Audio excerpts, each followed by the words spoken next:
Right, this CEO being unalived in New York has brought a whole bunch. Sorry, I've got hawk hair today.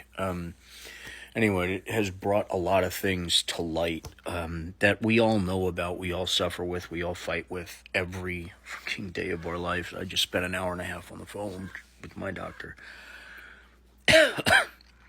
It shouldn't be this difficult to get the basics that we need just to survive the stuff we're fighting in any way.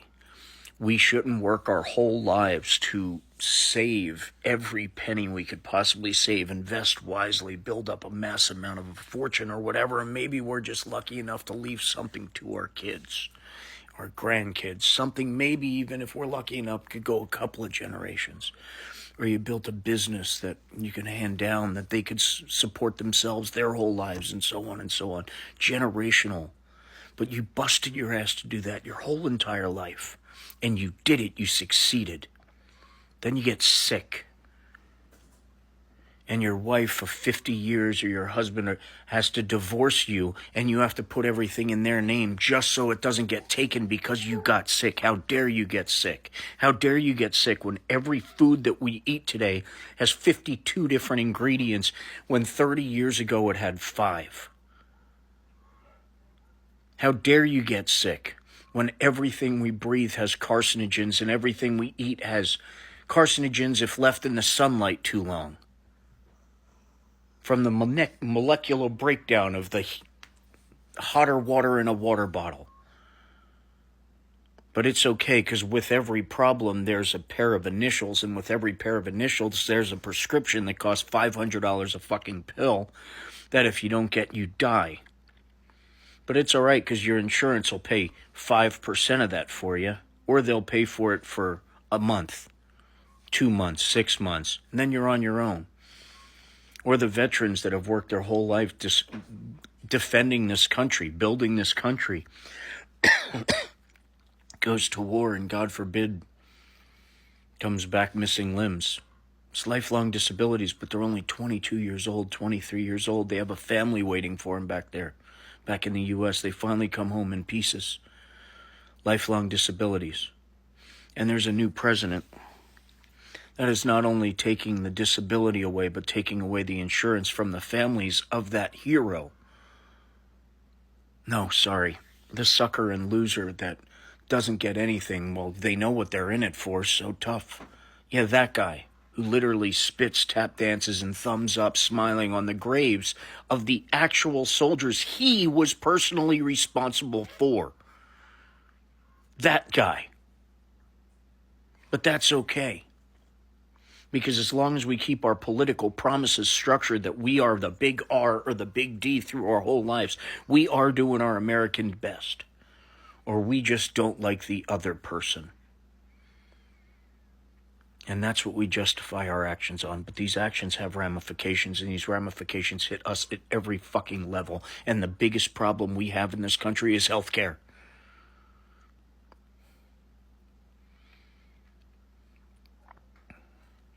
People don't realize in England they pay around 20% in taxes. They get cell service, cell phone, communications, a house phone, the top of the line internet.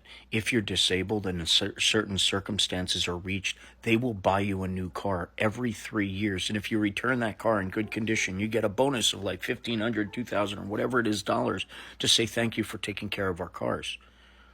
But you can pick your own car. All the maintenance, all the oil changes, all that stuff is covered. Insurance is covered. By the government. By the government. So if the insurance is covered, then all of these disabled drivers that are driving these specific cars are covered by insurance. That's less people driving without insurance on the road. Don't you think that's awesome? And if you're not paying for this, and granted, they don't make as much money as we make here in the country, in the United States. Their per capita isn't as much as ours. But what they do with 20% ish, they do covering all health care. All medications. Yeah, there's certain things you have to do to go from one medication to another. They would like you to keep it on track. There are some restrictions. It's not free anything. Do what you want. But they do that through our taxes, and that's a right over there.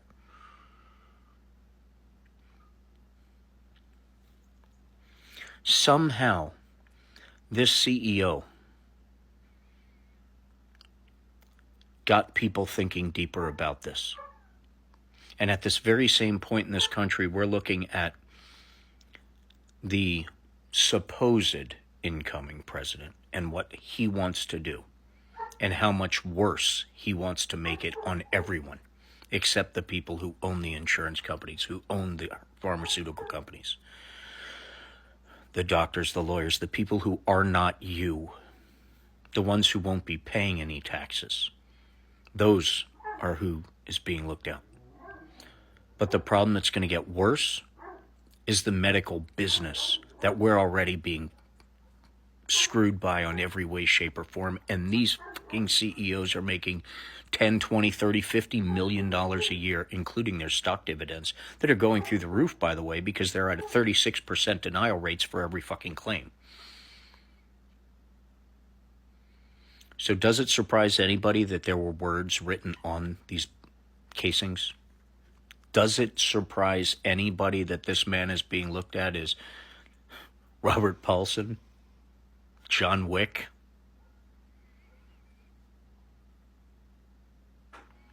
That's why people are pissed off, because of that. I got a laundry list of examples, just from my personal medical file. Continuing to this morning, right before making this video. Kind of an inspiration. Ladies and gentlemen, we got to get our heads out of our political asses, and we got to start thinking a little bit deeper about everything that's involved with everybody who's taking a position of power. The lobbyists need to go. The power of people like Elon Musk, Donald Trump, people like that, Rupert Murdoch, Jeff Bezos, they should be at least paying their fair share every year, whether their businesses lose money or not. They should be paying. And none of us should.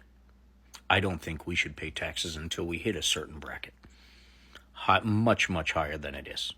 Why? Because everything else we have to pay at the bottom rungs of the ladder or halfway down and lower is skyrocketing.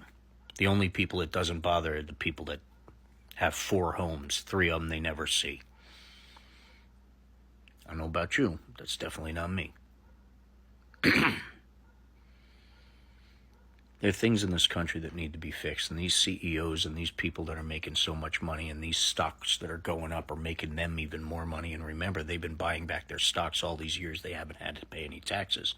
So these companies are basically making themselves more valuable, but they're owning more of their own stock. So as they're gouging prices and as they're forcing their day-to-day profits to skyrocket through the roof at records they've never seen before ever in the histories of their business, they will know that those who wear certain color hats will blame it on inflation rather than them.